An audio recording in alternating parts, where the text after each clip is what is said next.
गांधी को महात्मा बना दिया है। और आज इसी धरती पे 9 दिन से हम अनशन पे बैठे हैं, हमारे 5 भाई अनशन पे बैठे हैं और इस सिस्टम के शिकार हो रहे हैं। अगर उनको कल कुछ हो जाता है तो उनके माता पिता को कौन जवाब देगा? कोई जवाब भी नहीं देने वाला है।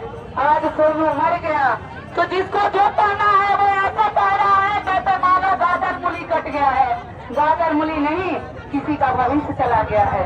उस भविष्य के लिए, उस सोनू के लिए आप लोग को जरा भी तनिक भी कहीं भी दर्द है तो आइए और इस सिस्टम के खिलाफ एक साथ खड़े होकर के एक साथ मजबूती के साथ कहिए कि हम तुमको सीट एक भी बचने नहीं देंगे, चाहे तुम जितना लाठी मारो। अब हम ये इतिहास में याद किया जाएगा जैसे लाला लाजपत राय जी को याद किया जाता है।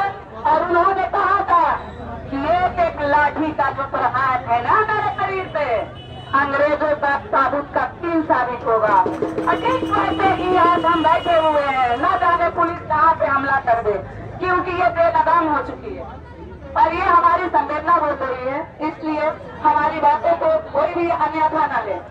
हमारे हाथ जोड़कर गुजारिश है कि पुलिस प्रशासन अपने मतलब क्या कहते हैं एक नियम और रूल को फॉलो करते हुए हमारे पास आए। हाँ?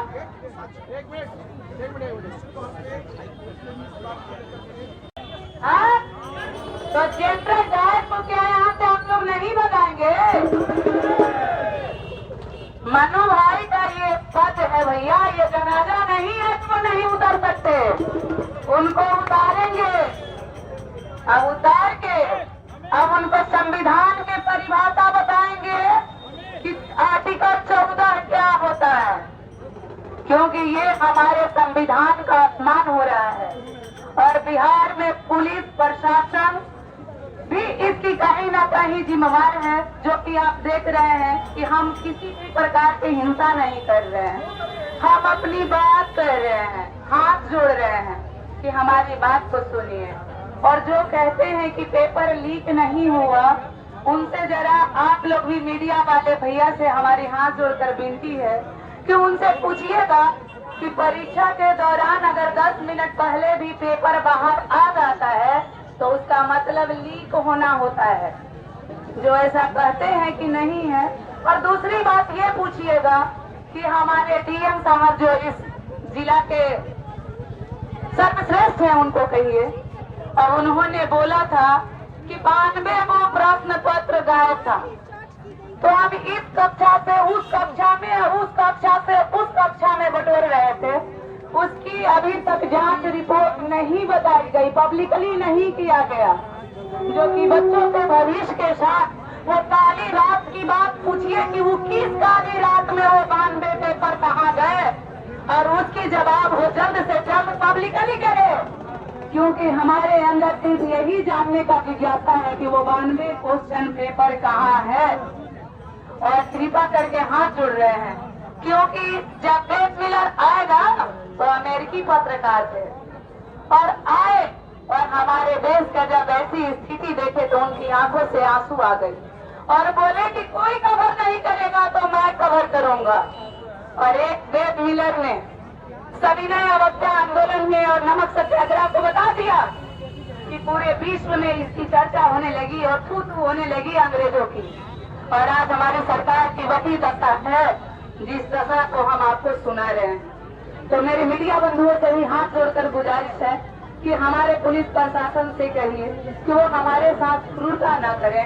हमारे साथ हम कोई दूसरे नहीं है, हम कोई आतंकवादी नहीं है, उग्रवादी नहीं है, हम एक परीक्षार्थी है साहब। कई रात हमने सोया नहीं है, कई रात जब दुनिया सोती है तो हम उठा के किताब पलट रहे होते हैं कि क्या पता ये क्वेश्चन कहाँ से लड़ जाए। लेकिन और हमारे अध्यक्ष महोदय कहते हैं कि बीपीएससी लेवल, यूपीएससी लेवल के 50% क्वेश्चन रहेंगे, जो आप पेपर में देख सकते हैं, अलग अलग मीडिया से देख सकते हैं। और जब पेपर लाते हैं तो पूरे भारत में उसका थू थू हो रही है, न तो ट्रांसलेशन कहीं सही है तो न कहीं क्वेश्चन का आंसर सही है। एक क्वेश्चन सही है तो 4 उसमें से जो एनसीईआरटी है उसको गलिया रहा है कि किसको सही माने और किसको गलत माने। जरा उनसे विश्लेषण कीजिएगा आप लोग बैठ के और उनसे पूछिएगा कि ये बच्चों का भविष्य है, आपका घर का संपत्ति नहीं है जो हम आपको लूटने देंगे और बंटने देंगे। ये हमारा हक है, हम अपना हक लेके रहेंगे। और आपको हम बता देंगे कि हमारे अंदर की ताकत को आप शायद नहीं जानते, लेकिन जब जब जुआ जागा है तब तक सिंहासन जो है ना लेकर भागा है और भागेगा। और किसी धरती ने सम्राट अशोक को दिया है कि अपने वाइफ के साथ भी सोते रहते थे ना, तो कोई फरियादी चला जाता था तो घर से निकल के आ जाते थे कि आपको क्या कष्ट है।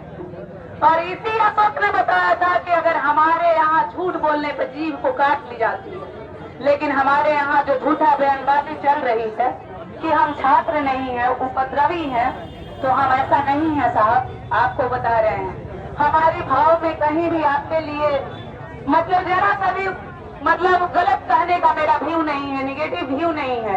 हमारा ये गुस्सा बोल रहा है क्योंकि ये संविधान हमारा है, ये राज्य हमारा है।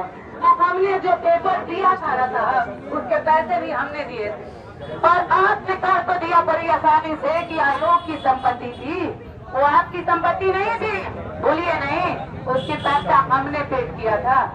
ये कहाँ भूल गए हैं साहब। और इन बच्चों को उपद्रवी कह के आप जो पीठ थपथपा रहे हैं ना, उसमें आपको सर पानी चाहिए और डूब के मर जाना चाहिए कि वो 92 पेपर आपने अब तक नहीं बताया, तो 92 पेपर कहाँ गए जो डीएम साहब ने बताया था।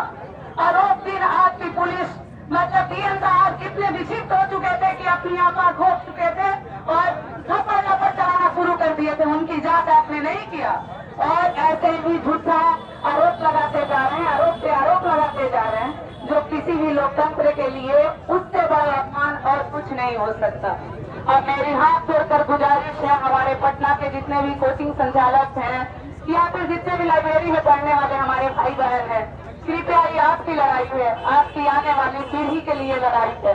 आइए और अपनी मजबूती से अपने पक्ष को रखिए और लाठी कितना भी बरस जाए, लेकिन जब तक इस शरीर में प्राण रहे आप सत्य के लिए, सत्य के रक्षा के लिए आइए। और जब तक प्राण न निकल जाए इससे आकर के इस सत्याग्रह का मान बढ़ाइए, क्योंकि इसी सत्याग्रह की धरती ने महात्मा जी को, करमचंद गांधी को महात्मा बना दिया है। और आज इसी धरती पे 9 दिन से हम अनशन पे बैठे हैं, हमारे 5 भाई अनशन पे बैठे हैं और इस सिस्टम के शिकार हो रहे हैं। अगर उनको कल कुछ हो जाता है तो उनके माता पिता को कौन जवाब देगा? कोई जवाब भी नहीं देने वाला है। आज सोनू मर गया तो जिसको जो कहना है वो ऐसा कह रहा है, कहते मानो गाजर मूली कट गया है। गाजर मूली नहीं, किसी का भविष्य चला गया है। उस भविष्य के लिए, उस सोनू के लिए आप लोग को जरा भी तनिक भी कहीं भी दर्द है तो आइए और इस सिस्टम के खिलाफ एक साथ खड़े होकर के एक साथ मजबूती के साथ कहिए कि हम तुमको सीट एक भी बचने नहीं देंगे, चाहे तुम जितना लाठी मारो। ये इतिहास में याद किया जाएगा जैसे लाला लाजपत राय जी को याद किया जाता है। और उन्होंने कहा था कि एक लाठी का जो प्रहार है ना हमारे शरीर पे, अंग्रेजों का साबुत का 3 साबित होगा। ठीक वैसे ही आज हम बैठे हुए हैं, न जाने पुलिस कहाँ पे हमला कर दे, क्योंकि ये बेलगाम हो चुकी है और ये हमारी संवेदना बोल रही है। इसलिए हमारी बातों को कोई भी अन्यथा न ले। हमारे हाथ जोड़कर गुजारिश है कि पुलिस प्रशासन अपने मतलब क्या कहते हैं एक नियम और रूल को फॉलो करते हुए हमारे पास आए।